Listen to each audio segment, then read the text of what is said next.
둘째네 잘 다녀오마. 모셔다 드릴게요.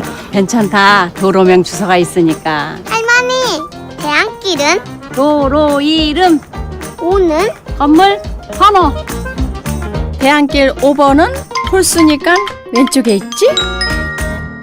2014년부터 도로명 주소가 전면 사용됩니다. 잘 찾아오셨네요. 도로명 주소 참 쉽고 편하더라. 사용해보세요. 도로명 주소.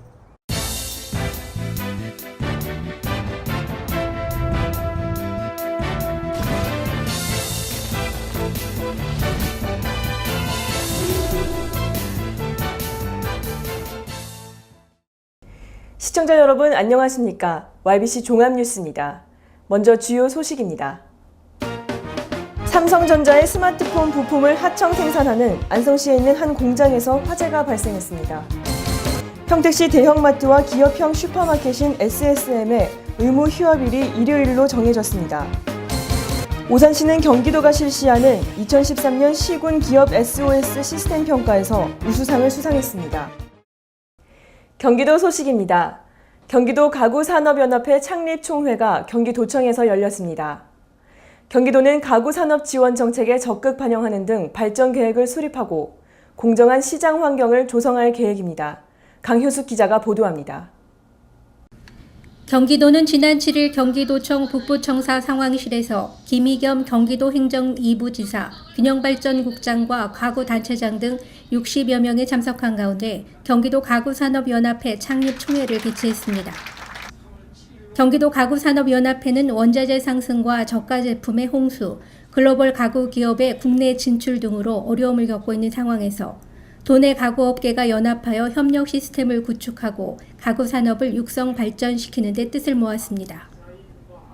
이날 창립총회에서는 연합회 초대 회장으로 정용주 경기 인천 가구공업협동조합 이사장을 선임했습니다. 아울러 사단법인 경기도 가구산업연합회 설립을 위한 경과보고 및 가구시험인증시험원 사업추진계획 등을 발표하고 향후 발전 방향을 논의했습니다. 경기도 10인 이상 가구 제조기업은 721개 기업으로 전국 1247개 기업의 57.8%를 차지하고 있으며 연간 3조 2천억 원의 생산량을 보이고 있습니다.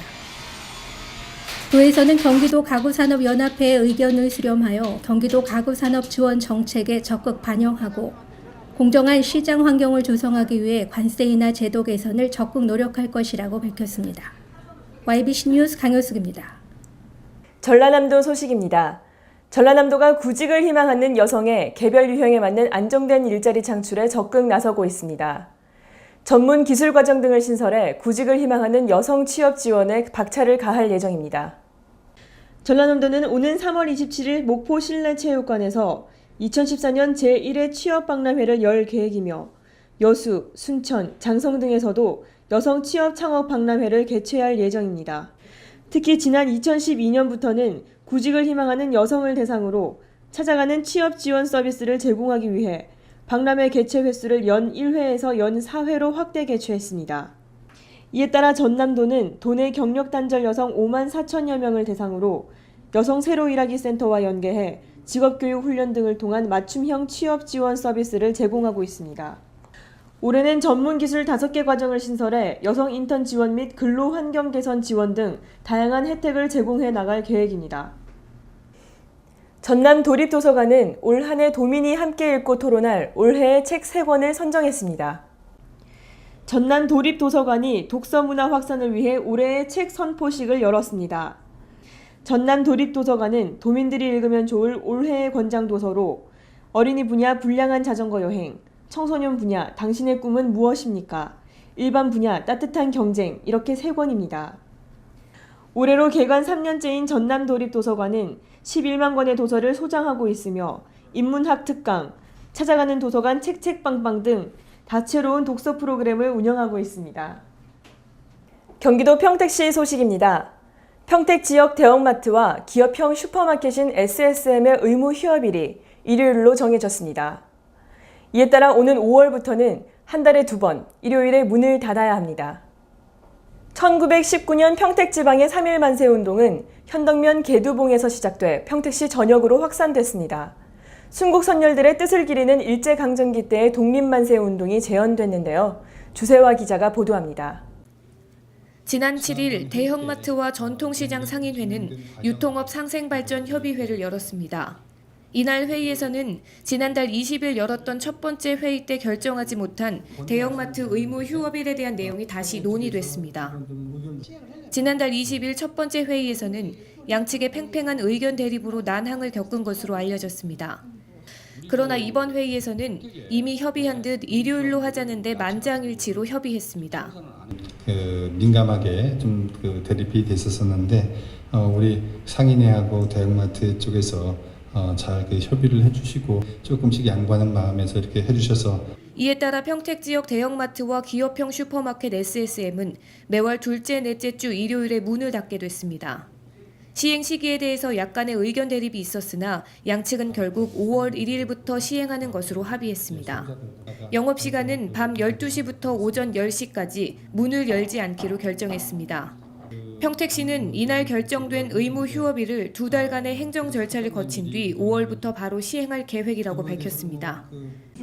일제강점기 평택시 현덕면 개두봉에서 울려 퍼졌던 독립만세의 함성.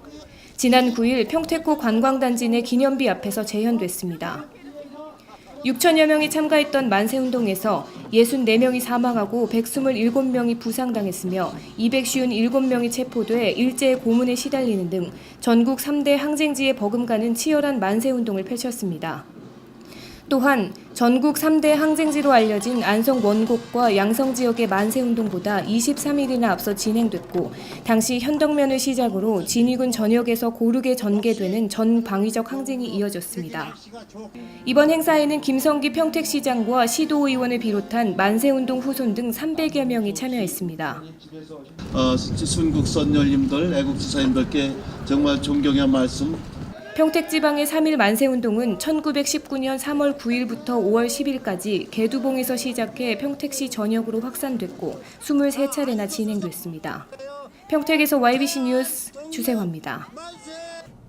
경기도 오산시 소식입니다. 다문화 가정의 자녀들을 위한 사랑의 동화책 읽어주기 사업을 오산시와 한신대학교가 함께 추진해 나갈 계획입니다. 한글 교육은 물론 독서지도 교육도 병행해 다문화 가정 아동의 학습 저변 확대에 기여할 전망입니다. 보도에 주세화 기자입니다. 다문화 가정의 자녀들을 위한 사랑의 동화책 읽어주기 사업. 한국어 구사가 어려운 다문화 가정 자녀에게 엄마 대신 지도사가 가정을 방문해 아이에게 동화책을 읽어주는 사업입니다. 그러나 관내 모든 다문화 가정에 방문하는데 비용과 인력의 한계가 있는 실정입니다. 이에 오산시는 11일 한신대학교 자원봉사단 발대식을 갖고 이 사업을 함께 추진해 나가기로 했습니다. 오늘 어떤 사업보다도 의미 있는 사업을 여러분이 함께 한 것 같습니다. 이 사업에 자원한 한신대 학생은 총 15명.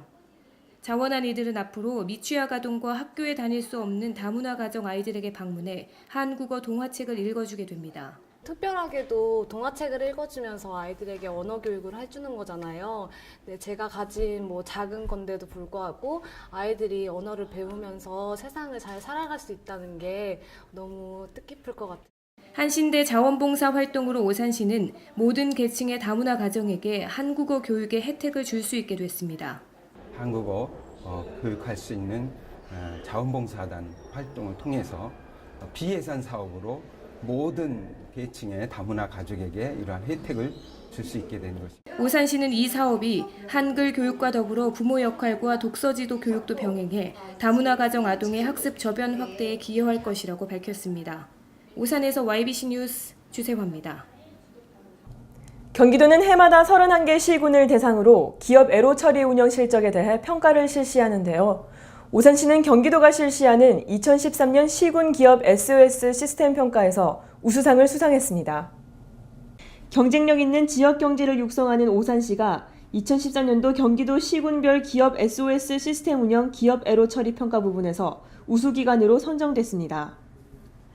오산시는 지난해 실시한 근로환경 개선 사업뿐 아니라 반도체 공정에서 사용되는 히터 재킷을 생산하는 위즈텍 등 8개 기업체의 국내 전시회 참가 경비 지원을 통해 애로사항을 해결하는 등 적극적인 시책 추진으로 높은 점수를 받았습니다.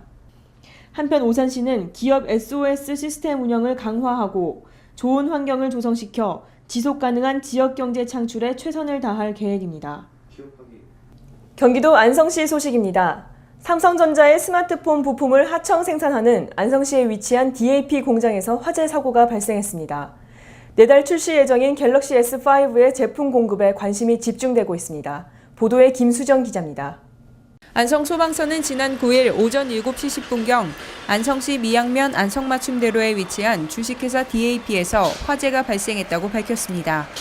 주식회사 DAP는 삼성전자의 전략 스마트폰 갤럭시 S5 반도체 부품을 생산하는 하청업체입니다.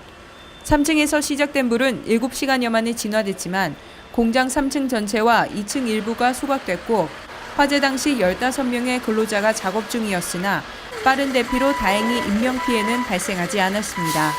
소방당국은 공장 3층 작업장에서 도금 작업 공정 중 화공약품에 불이 붙으면서 화재가 발생한 것으로 추정하고 있으며 정확한 원인은 조사 중이라고 밝혔습니다. 이번 화재로 갤럭시 S5의 출시일이 미뤄지는 게 아니냐는 추측이 있었지만 삼성전자는 해당 부품과 관련한 협력업체는 10개 이상 다수로 갤럭시 S5 생산에는 별다른 영향이 없다고 밝혔습니다.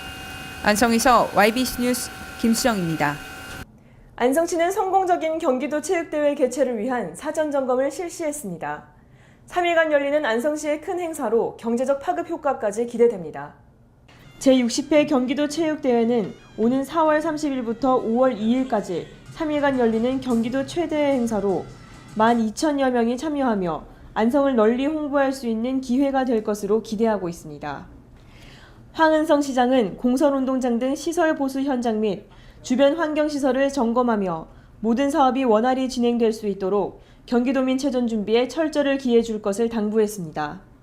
한편 작년 경기도 체육대회에서는 300억대 경제 효과가 있었던 것으로 보고된 바 있어 이번 대회가 안성시에도 큰 경제적 파급 효과가 있을 것으로 기대됩니다.